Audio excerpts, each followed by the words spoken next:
नमस्कार, मी MCGM गुरु आपल्या एक महत्त्वपूर्ण व्हिडिओ घेऊन आलो, ज्यामध्ये मुंबई महानगरपालिकेतील जे काही चतुर्थ श्रेणी कामगार किंवा लेबर असतात त्यांचं जी काही सॅलरी स्लिप आहे ती कशा प्रकारे असते आणि त्यांची जी काही फर्स्ट सॅलरी आहे ती किती रुपये त्यांना मिळणार, इन हँड सॅलरी आणि टोटल सॅलरी या संदर्भात हा व्हिडिओ शेवटपर्यंत बघा, जेणेकरून तुम्हाला सर्व माहिती मिळेल.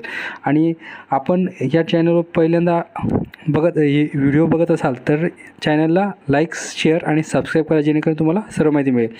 त्यानंतर तुम्हाला दुसऱ्या पदांची सॅलरी स्लिप बघायची असेल तर तुम्ही आपल्या प्लेलिस्टला जाऊन तिथे सर्व सॅलरी स्लिप बघू शकता. ज्युनियर इंजिनियर, सब इंजिनियर, त्यानंतर ज्युनियर स्टेनोग्राफर, क्लर्क, त्यानंतर इन्स्पेक्टर यांची सर्वांची सॅलरी स्लिप मी आपल्या प्लेलिस्टमध्ये दिलेली आहे. चला तर आपण वेळ वाया न घालवता आपल्या कामगाराची सॅलरी स्लिप कशा प्रकारे असते ही बघूया.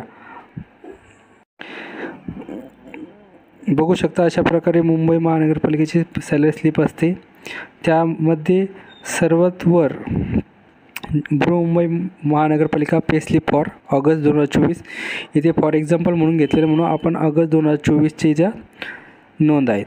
आता तुम्ही सप्टेंबर, ऑक्टोबर जेव्हाची सॅलरी स्लिप बघसाल तेव्हा त्या महिन्याचे तिथे मंथ काय केलेलं आहे, डिक्लेअर असणारे, मेन्शन केलेलं असणारे. त्यानंतर पुढे इथे बघा तुम्ही EMPCD म्हणजे काय, एम्प्लॉय कोड, म्हणजे ज्या काय कर्मचाऱ्याचा जो काय कर्मचारी संकेतांक असतो तो इथे मेन्शन केलेला असणार आहे. त्यानंतर पोझिशन, त्यानंतर पोझिशन एक्सपेंडिचर, त्यानंतर पॅन कार्ड नंबर, बँकेचं नाव, त्यानंतर इकडं नाव कर्मचाऱ्याचं नेम, त्यानंतर डिझाईन म्हणजे काय त्याचं पद, इथे काय पद असते, त्यानंतर नाव, त्यानंतर आधार कार्ड नंबर, त्यानंतर पुढे लोकेशन, तुमच्या डिपार्टमेंटमध्ये कोणत्या डिपार्टमेंटमध्ये तिथे लोकेशन आणि डिपार्टमेंट नंबर, आणि त्यानंतर अकाउंट नंबर. अशा प्रकारे ही माहिती असते. ही बेसिक माहिती पूर्ण कर्मचाऱ्याची असते. अशा प्रकारे बघू शकता तुम्ही. त्यानंतर जे काही आता पे, तर मुंबई महानगरपालिकेतील जे काही चतुर्थ श्रेणी कर्मचारी असतात त्यांचं बेसिक हे 18,000 आहे. किती? 18,000. त्यामुळे आणि जे काही स्टेट गव्हर्नमेंटची कर्मचारी असतात त्यांचं चतुर्थ श्रेणी कर्मचाऱ्यांचं बेसिक असतं 15,000 रुपये. त्यामुळे इथे 3,000चा फरक तुम्हाला दिसेल. त्यामुळेच मुंबई महानगरपालिकेच्या कर्मचाऱ्याची सॅलरी स्टेट गव्हर्नमेंटच्या चतुर्थ श्रेणी कर्मचाऱ्यापेक्षा जास्तच असते. त्यानंतर बघू शकता आपण 18,000 जे काय ते बेसिक असणार आहे त्या कर्मचाऱ्याचं. त्यानंतर सद्यस्थिती मी जेव्हा हा व्हिडिओ रेकॉर्ड करतो तेव्हा महागाई भत्ता हा 50%, तर त्यामुळे 18,000च्या 50% 9,000 रुपये होणार. आणि ट्रॅव्हलिंग अलाउन्स हा 24,000च्या वर गेला तेव्हा तुमचा ट्रॅव्हलिंग अलाउन्स 2,700 रुपये असतो. किती? 2,700 रुपये. जेव्हा तुमचा बेसिक किती जाईल, 24,000च्या वर असेल तेव्हा, 24,000च्या वर असेल तेव्हा तुमचा ट्रॅव्हलिंग अलाउन्स 2,700 रुपये असेल.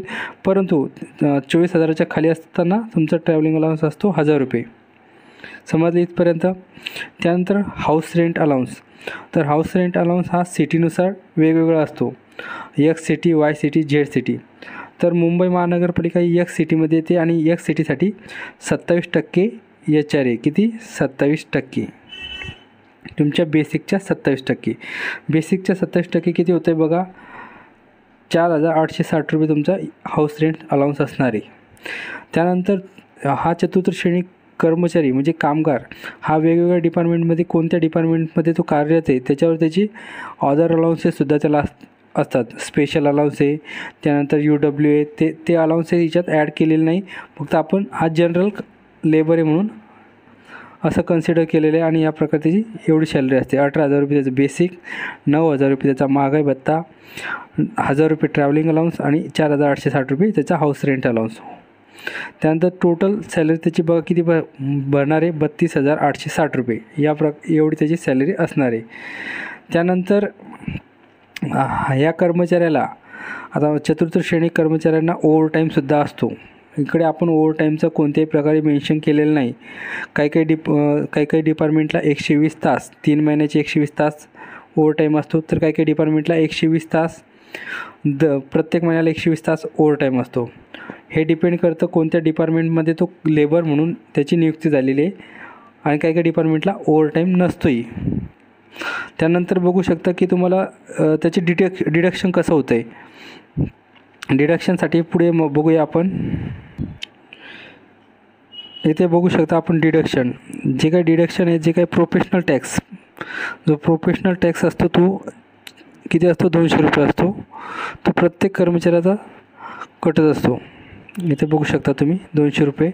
आणि DC1 म्हणजे काय, तर जे कर्मचारी 2005 नंतर नियुक्त होतात त्यांना DC1 आहे, म्हणजे जुनी पेन्शन योजना नाही त्यांच्यासाठी DC1 असते किंवा DCPS म्हणतो आपण.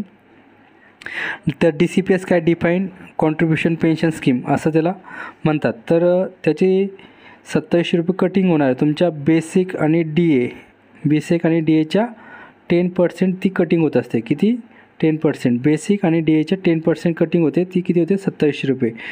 अशा प्रकारे तुमचे 2700 आणि 200 असे 3100 रुपये तुमच्या सॅलरीमधून कट होणार आहे. त्यानंतर 2700 आणि 200 2900 रुपये कट होणार आहे.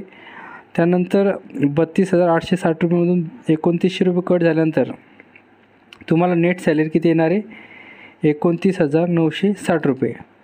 इथे बघू शकता तुम्ही. अशा प्रकारे मुंबई महानगरपालिकेतील चतुर्थ श्रेणी कामगाराची सॅलरी स्लिप असते.